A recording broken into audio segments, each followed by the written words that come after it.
Welcome back to boosting your personal productivity using Google Calendar. This is part 3 in a series, and we're going to pick up right where we left off in the last episode. So we had just created our first daily maintenance item. In this case, it was walking.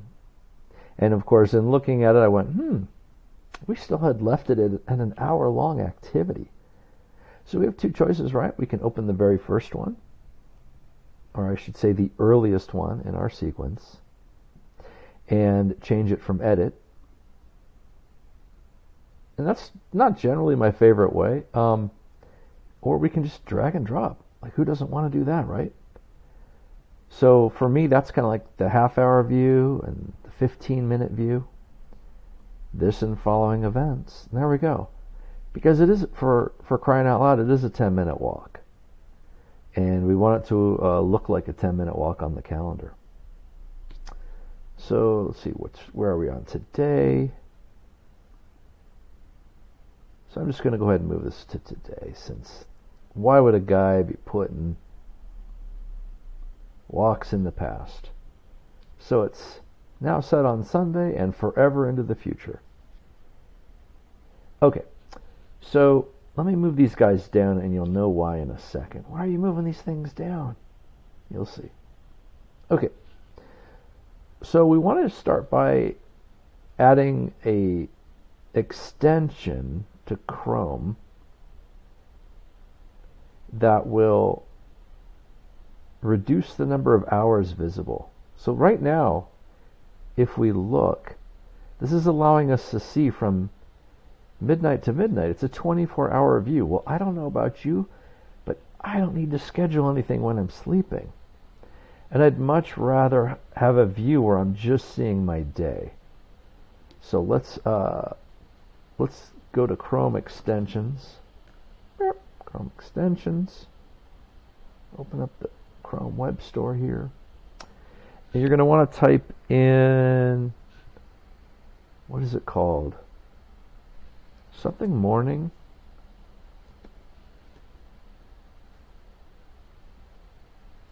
Hide morning in calendar. Yep, that's what we want. Bloop. Bloop.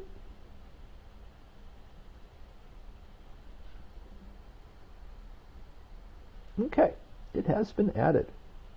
All right, so we're done. That is the only extension we need to add. And I'm going to refresh my browser, see if there it is.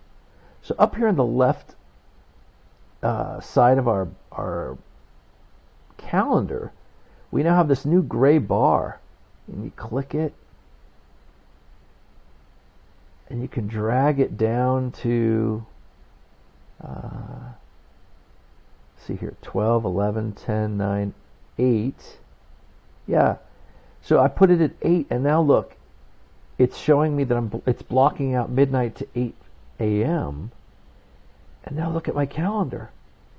It's not jerking up and down like it was before.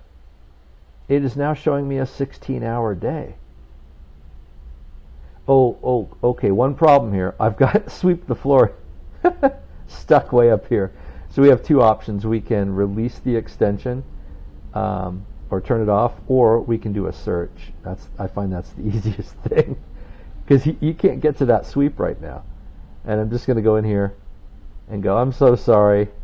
You've been stuck in the nether world up there. There we go.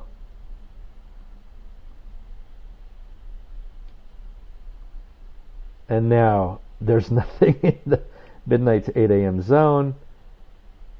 And sweeping the floor, I don't know about you, but I don't need an hour to sweep the floor. That's a 5-minute task for me. And I love telling my brain, especially on the shorter ones, anything that's short, and it'll look like that, right? So, do I have this set to weekly? I do. Weekly on Sunday. And what will happen is, over time, you'll do these chores, and whenever you do them, you'll go, you know what, I like doing this one in the morning more, afternoon. You'll move them around, It doesn't really matter on your weekly, monthly, annual, quarterlies. It doesn't matter the timing. It's really the dailies where from day to day you're going to go, you know, I tend to do my walks more here, and you're going to move it so that tomorrow and following events you see that your walk has been shifted to your most latest preference. Okay, so today what have we covered? We've shrunken the object to represent closer the amount of time allocated. We've added an extension so that we're not scheduling things during our precious sleep hours, and it makes it much easier to look vertically at your day when you're not doing a up and down search. And the last thing I'd like to show you today is notifications. So let's just make a second for the hex and giggles. Let's just make a second daily. Dishes. The end of the day, check to make sure the kitchen looks good. It's a super short check. It's at the end of the day before I go to bed. About 10 o'clock, I do a dishes check so I don't leave a mess for myself tomorrow or for my girlfriend. And that's a daily. And I do have this. Okay. Now, is this something I need a reminder on? It is not. It's something where I'm going to see it on my calendar. And it's not a mission critical thing. Add notification. Boop. Yeah, so okay, it looks like right now my default is no notifications. I guess I'm going to be changing that in settings in a minute here. I'm used to seeing a notification by default. Doop. Doop. Okay. However, my walk, boy, it's really easy for me to forget to take a walk. So I'm going to definitely want a notification here, and you get to pick and choose what kind you want. And I want an email because then it's something I will see whether I'm on my laptop or on my Android device. Boop, boop. So there we go. So just bear in mind that you want to manage your notifications, and as you could imagine, you might not want 50 mosquitoes going off all day long. Once you fill this out and you have 20 dailies and 20 weeklies, and you've got a very full calendar of all the things you need to manage your life to the fullest, you may only want notifications on half of them and get your mosquitoes down to 20 or 25.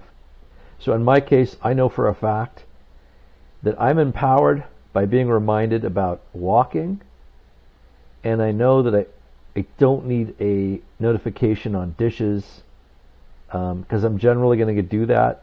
It's just nice to have that little visibility on there at the end of the day, and I'll be sitting in my chair and I'll look over at the kitchen and I'll go, yeah, the dishes are good, and I'll just go delete it for the day. So I don't need a notification on dishes. You know what you need for your brain, so set your notifications the way you need them, all right? Anyway, hey, thanks for tuning in today, and I'll see you in the next video.